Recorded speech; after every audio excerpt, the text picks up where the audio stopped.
دانت سے پکڑو. ایک مثال دیا گیا کسی دانت میں پکڑتے ہیں نا.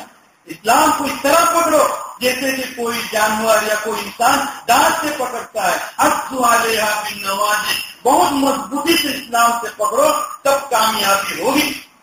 آدھا اسلام آدھا ماڈرن یہ نہیں ہوگا. ادخل یا ایھا الذین آمنوا ادخلوا فی السلم کافۃ, یہ اللہ کا کلام ہے. اللہ قرآن پاک میں فرماتا ہے اے مسلمانوں, ہندوؤں کو نہیں کہتا, یا ایھا الذین آمنوا, جو ایمان لا چکے ہیں.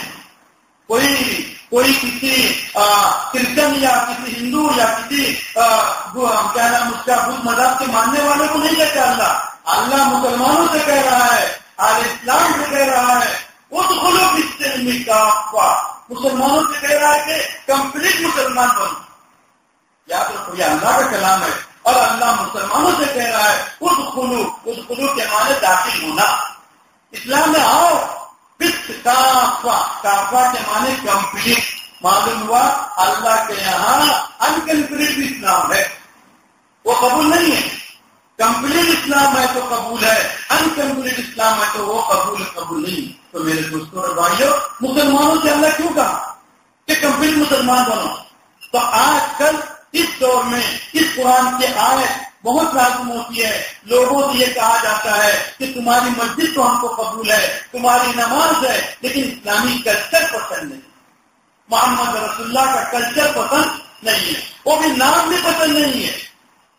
محمد نام اتنا پیارا, عبداللہ نام اتنا پیارا.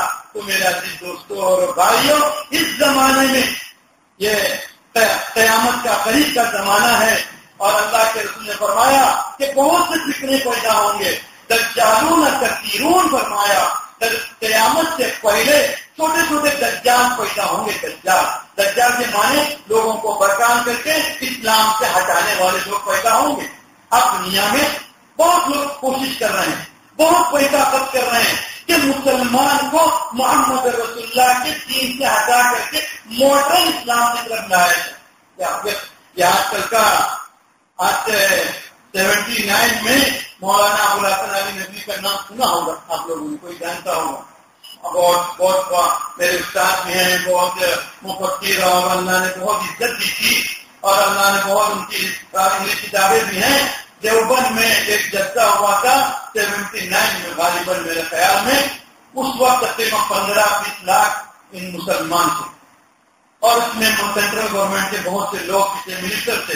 اس وقت مولانا نے ہندوستان کے مسلمانوں سے یہ کہا کہ آج اتنے 15-20 لاکھ مسلمان یہاں پر جمع ہیں, میں ان سے ہندوستان میں کس طرح رہنا یہ میں آپ سے کہتا ہوں کہ ہمیں یہاں رہنا ہے اور ہندوستان کی زمین میں ہم کو مرنا ہے.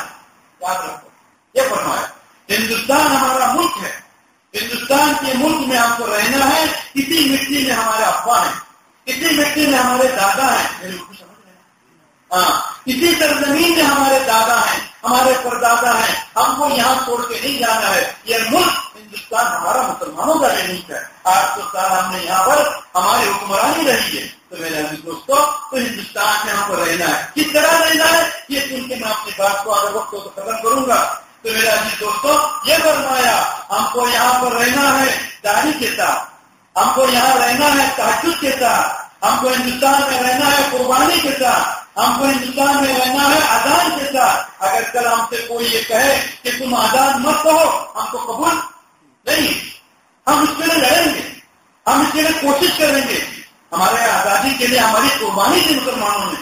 ہندوستان ایسے آزاد نہیں ہوا, لاکھوں مسلمان یہاں پر شہید ہوئے ہندوستان سے. تو یہاں پر ہم کو رہنا ہے. مولانا نے یہاں تک کہا اگر کوئی ہم سے یہ کہے کہ کل سے تحفظ نہ کرو تو ہندوستان کی سرزمین میں ہم یہ بھی نہیں مانیں گے. کوئی ہم کو یہ کہنے کا رائٹ نہیں رکھتا کہ تم کیسے کھاؤ, کیسے پیو, کیسے رہو, کیسے شادی کرو, کون سا پرسن اللہ اپناؤ, یہ ہم کو کہنے کا کسی کو حق نہیں ہے. ہمارا ایمان اللہ کا کلام ہے, محمد رسول اللہ کا کلچر ہے, اسی سے جی. تو میرے عزیز دوستوں اور بھائیوں, آپ سے میری یہی گزارش ہے کہ یہ دور چاروں طرف سے مسلمانوں کو گھیرنے کی کوشش کی جا رہی ہے. اللہ کے رسول نے فرمایا ایک زمانہ آئے گا, پہلے فرمایا پیغمبر نے, ایک زمانہ آئے گا مسلمانوں پر